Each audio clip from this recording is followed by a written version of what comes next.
Buenos días, Magíster Tamara Naranjo, somos del grupo número 1. Dentro de este video se presentará la estructura de la visión y sus diferentes patologías. Además, se desarrollará un experimento para complementar la explicación presentada. La visión, foco de atención por su fascinante complejidad que proporciona mucha información.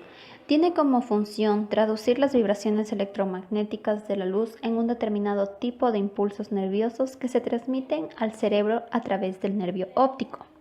Aunque el ojo es denominado a menudo el órgano de la visión, en realidad el órgano que efectúa el proceso de la visión es el cerebro.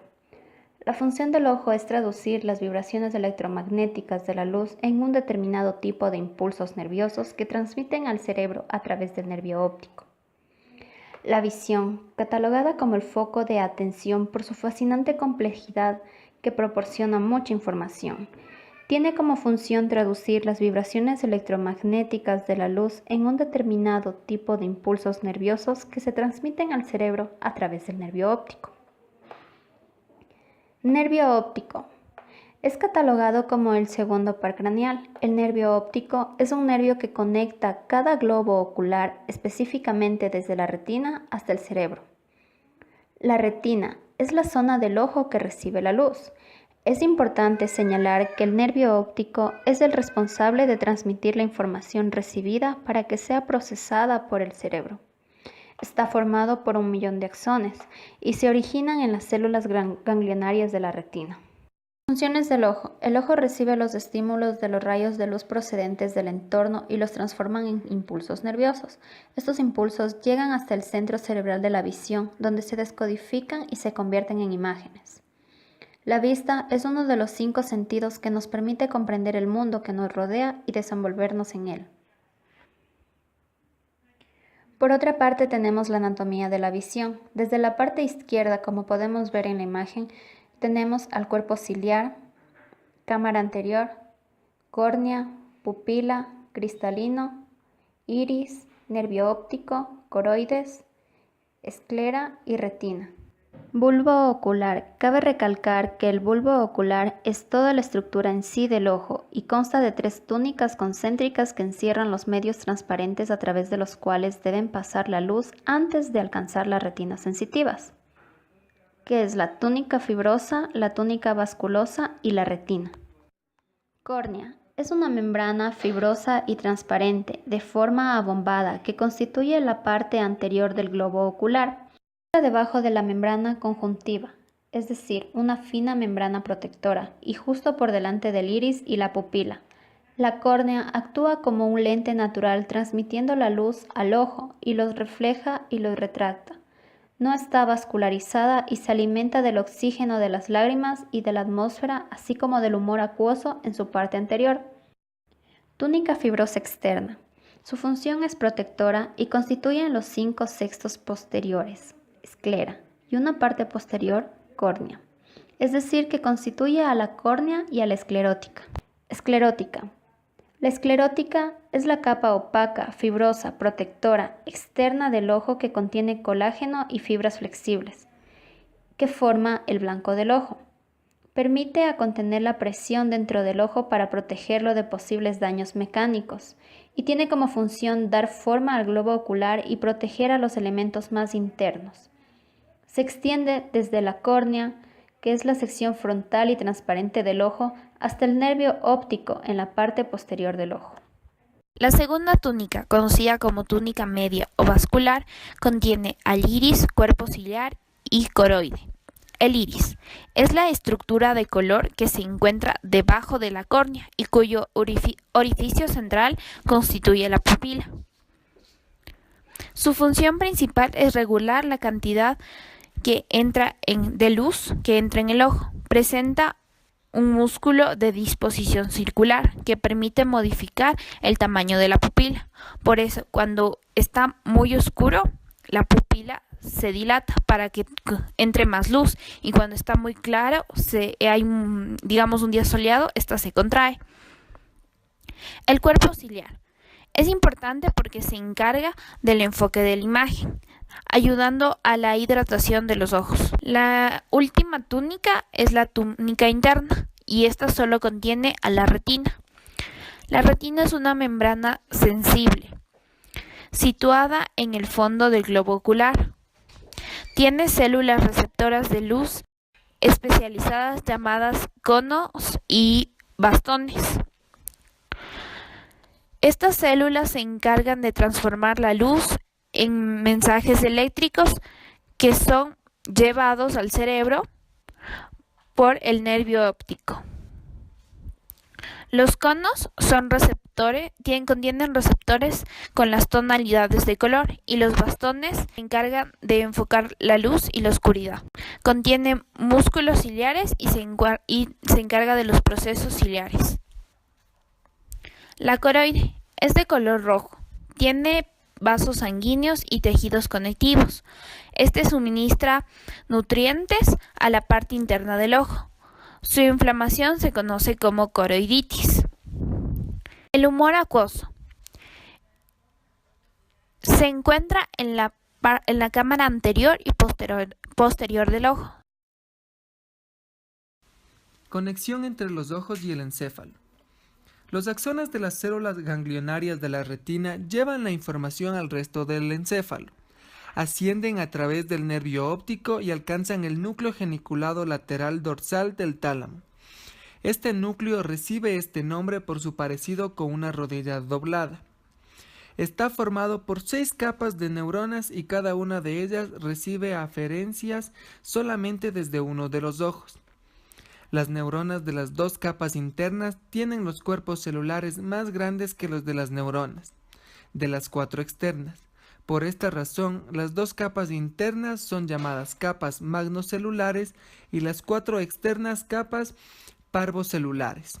Por otra parte, en los seres humanos, las células ganglionares proporcionan información fuera de la corteza estriada. Viajan al colículo superior para controlar los músculos oculares para dirigir la vista. La visión periférica, mediada por el sistema subcortical, y la visión focal, mediada por el sistema cortical primario. El sistema subcortical localiza los objetos y el sistema cortical proporciona un análisis fino. 2 sistemas que procesan la información visual de manera paralela. El sistema cortical está formado por la retina, el núcleo geniculado lateral y corteza, y el sistema subcortical está formado por la retina, colículo superior. Núcleo geniculado lateral. El núcleo geniculado lateral se localiza dentro del tálamo del cerebro, como podemos ver en la parte inferior izquierda de la imagen. Recibe la información directamente y a través de las células ganglionares que provienen de la retina a través del tracto óptico y del sistema de activación reticular. Posee 6 capas distintivas. Las 2 capas internas, 1 y 2, son llamadas capas magnocelulares, mientras que las 4 restantes son nombradas como capas parvocelulares. Un conjunto adicional de neuronas, conocidos como subcapas coniocelulares, se hallan en la parte ventral, ya sea de las capas magnocelulares como parvocelulares. Las capas magnocelulares responden a estímulos con ráfagas breves de disparos, mientras que las capas parvocelulares responden a estímulos con disparos sostenidos. Ambos núcleos geniculados laterales reciben la señal de cada ojo. Cada núcleo geniculado lateral recibe la información una mitad del campo visual. Esto ocurre debido a los axones de las células ganglionares de las mitades interiores de las retinas. El hemisferio derecho recibe la información visual del campo visual izquierdo y el hemisferio izquierdo recibe la información del campo visual derecho. La agnosia. Las agnosias visuales es la incapacidad para identificar objetos mediante la vista, en ausencia de alteraciones visuales o intelectuales significativas. Las agnosias se dividen en agnosia perceptiva, que es la incapacidad de reconocer objetos ya que los pacientes no pueden identificar la forma, es decir, se trata de un problema en la etapa discriminativa de la identificación visual, en la cual la movilización de un objeto puede facilitar su identificación, al igual que el hecho de imitar su utilización. En algunos casos de aparente agnosia perceptiva es posible la discriminación de formas y sin embargo se hace imposible realizar la más simple de las discriminaciones figura-fondo. Está la agnosia asociativa. Aquí en esta déficit, el reconocimiento de objetos, a pesar de que la habilidad perceptiva es normal, los pacientes con esta agnosia pueden reconocer el objeto por sentido o por descripción hablada, pero no pueden reconocerlo a simple vista. Se caracterizan por la integridad de la percepción. Los sujetos que no se quejan de su vista no reconocen los objetos, pero son capaces de describirlo y dibujarlo copiando. Esta agnosia se produce por las lesiones occipitoparietotemporales, sobre todo izquierda o bilaterales. Está también la afasia óptica. Son los sujetos que reconocen los objetos y las imágenes, pero son incapaces de nombrarlos. No se trata de una anomalía física, pues el sujeto puede nombrar el objeto si se lo presenta por el canal sensitivo. Esta lesión afecta principalmente al lóbulo occipital izquierdo. Es decir, es un trastorno del lenguaje observado en afísicos sensoriales. El paciente no puede nombrar un objeto sometido solamente a su examen visual, aunque lo reconozca. Lo pronuncia inmediatamente por su nombre si lo palpa, gusta o huele. Se acompaña a menudo de la ceguera psíquica. La agnosia categorial. Este trastorno afecta solo a ciertas categorías de objetos visuales, como por ejemplo los seres vivos, preservando el reconocimiento de objetos inanimados, o a la inversa. El déficit se situará en el nivel del sistema del tratamiento semántico, de las percepciones estructurales o bien a nivel de acceso de este tratamiento. Está la agnosia también, la agnosia de los colores. Es un tratamiento en el reconocimiento inmediato de los colores, considerando que la percepción cromática visual es correcta. Puede determinarse a partir de identificación de colores, clasificación de piezas de color, levantamiento diferente o asociaciones de color-objeto. En la agnosia de color se altera el reconocimiento de color en relación a los objetos. Generalmente este trastorno se presenta relacionando a la agnosia para ver objetos y a menudo implica problemas relativos al campo visual. Por último tenemos la agnosia o la prosopagnosia. Consiste en la enfermedad cerebral que afecta la percepción visual y dificulta el reconocimiento de rostros familiares y en general del rostro cercano. En algunos casos incluso quien lo padece llega a no reconocerse a sí mismo en un espejo.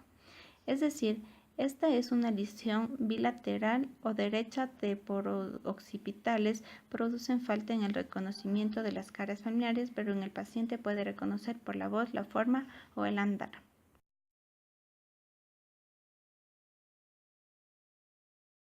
Miopía o visión de lejos borrosa.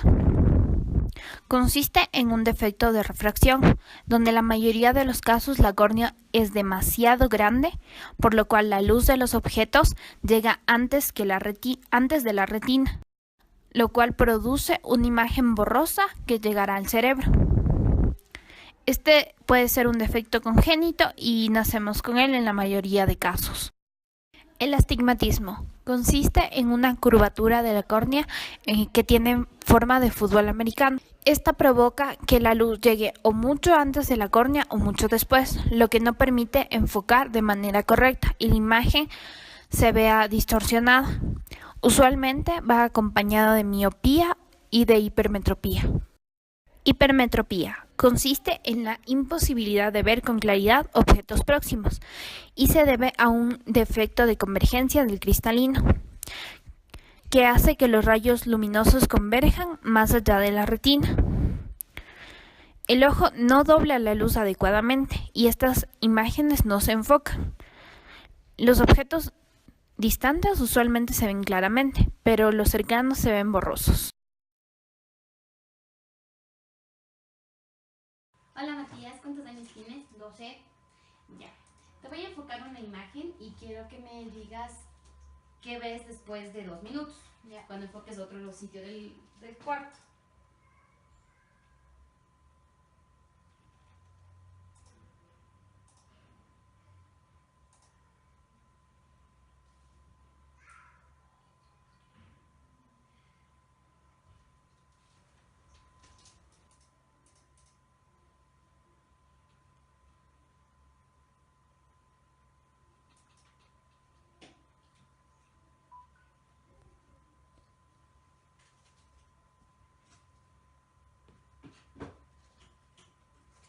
Ya Matías, ahora quiero que enfoques, te pares y enfoques otro sitio del cuarto y dime qué es lo que sientes. Se mueve la puerta. Se mueve la puerta. Y el piso El piso también se mueve y se hunde. Ya. Hola Sofi, ¿cuántos años tienes? 24. Ya, te voy a enfocar una imagen y después de 2 minutos me vas a decir qué es lo que sientes al enfocar otro sitio de este cuarto.